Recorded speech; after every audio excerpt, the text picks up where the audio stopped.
તો ઓલપાડ 155 વિધાનસભામાં કિમના નગરજનો માટે ખુશીના સમાચાર સામે આવ્યા છે। કિમ રેલવે બ્રિજ બન્યાથી લઈ આજ દિન સુધી કિમ યુવા નાગરિક સમિતિ દ્વારા રજૂઆત કરવામાં આવી હતી। જો કે ઓલપાડ વિધાનસભાના ધારાસભ્ય મુકેશ પટેલ, સુરત સાંસદ મુકેશ દલાલની હાજરીમાં વિકાસના 3 મહત્વના કામોના ખાતમુહૂર્ત અને લોકાર્પણ કરવામાં આવ્યા છે, જેમાં સ્થાનિક દુકાનદારો માટે 45 લાખના ખર્ચે हाट बजार અને 50 लाखना खर्चे अन्य कामोना खातमुहूर्त कराया है।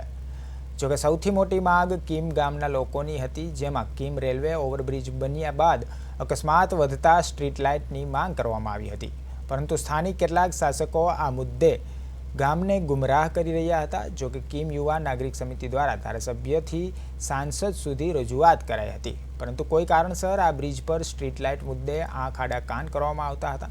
ત્યારે ઓલપાડના ધારાસભ્ય મુકેશ પટેલ અને સુરત બેઠકના સાંસદ મુકેશ દલાલ દ્વારા કિમ રેલવે બ્રિજ પર સ્ટ્રીટ લાઇટનું લોકાર્પણ કરવામાં આવ્યું હતું।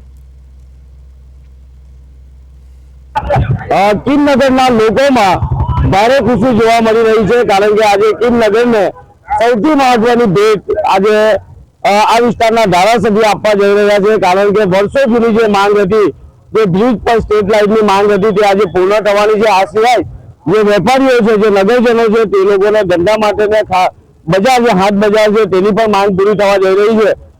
ખાસ કરીને સ્થાનિકોમાં જે ખુશી છે, કિમ યુવા નાગરિક સમિતિ જે સતત લડત આપતી હતી, સંકલનમાં રહીને નેતાઓનું ધ્યાન ખેંચ્યું હતું, અને આજે આપ જોઈ રહ્યા છો જે ખુશી અને લોકોની અંદર સૂત્રોચ્ચાર કરી અને તેઓ ખાસ કરીને ખુશી જોવા મળી રહી છે। અને તેઓની માંગ હતી આ સ્ટ્રીટ લાઇટ અને તે ચાલુ કરવામાં આવે જેથી કરી અકસ્માત ટાળી શકાય। આપણી સાથે કેટલાક લોકો છે, આપણે એમની લડાઈ શરૂઆતથી તેઓ લડતા હોય છે। રજનીશભાઈ, જે રીતે આજે સ્ટ્રીટ લાઇટની માંગ હતી, 3 માંગ પૂરી થઈ છે, છેલ્લી માંગ હતી સ્ટ્રીટ લાઇટ, એ આજે પૂર્ણ થવા જઈ રહી છે, શું કહેશો? અવશ્ય આજે અમારી આ જે વર્ષોથી કિમ બ્રિજ ઉપર લાઇટની માંગ હતી તે આજે પૂરી થઈ રહી છે, એના માટે કિમ ગામ અને અમે બહુ વધારેમાં વધુ ખુશ છીએ। આમ કહેવાય છે કે સત્ય પરેશાન હો सकता है, પરાજિત નહીં, અને આ સાચું પણ લાગી રહ્યું છે, કારણ કે લાંબી લડત બાદ હવે સ્ટ્રીટ લાઇટ જ્યારે આજે ધારાસભ્ય છે તે શરૂ કરશે, એટલે કે આ વિસ્તારમાં અજવાળું ફેલાવવાનું છે। રામનવમીના શુભ દિને ટેસ્ટિંગ થયું હતું, સફળ ટેસ્ટિંગ થયું હતું, આજે એની જાહેરાત પણ થવાની છે। કોણ મોટી જાહેરાત થવાની છે, શું કહેશું? જી અવશ્ય, સૌ પ્રથમ તો અમે 155 વિધાનસભાના લોકલાડીના ધારાસભ્ય એવા મુકેશભાઈ પટેલનો ખૂબ ખૂબ આભાર વ્યક્ત કરીએ છીએ।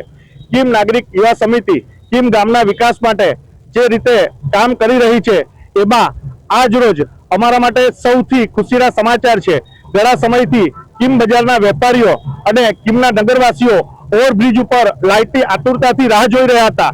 એ આતુરતાનો આજરોજ અંત આવ્યો છે, અને તે બદલ અમે કિમ ગ્રામ પંચાયતના સરપંચ, ડેપ્યુટી સરપંચ અને લાગતા વળગતા તમામ અધિકારીઓનો ખૂબ ખૂબ આભાર વ્યક્ત કરીએ છીએ। આગામી સમયની અંદર પણ કિમ નાગરિક સમિતિના યુવાનો કિમ ગામના વિકાસ માટે જ્યાં જરૂર પડશે ત્યારે સૌ લોકોને સાથે મળી અને સહકારની ભાવનાથી આપ સૌની સાથે રહેશે, એવી અમે આજરોજ રજૂઆત કરીએ છીએ।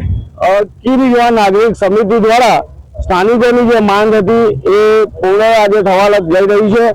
જે યુવાઓ છે સૌથી ખુશ જોવા મળી રહ્યા છે।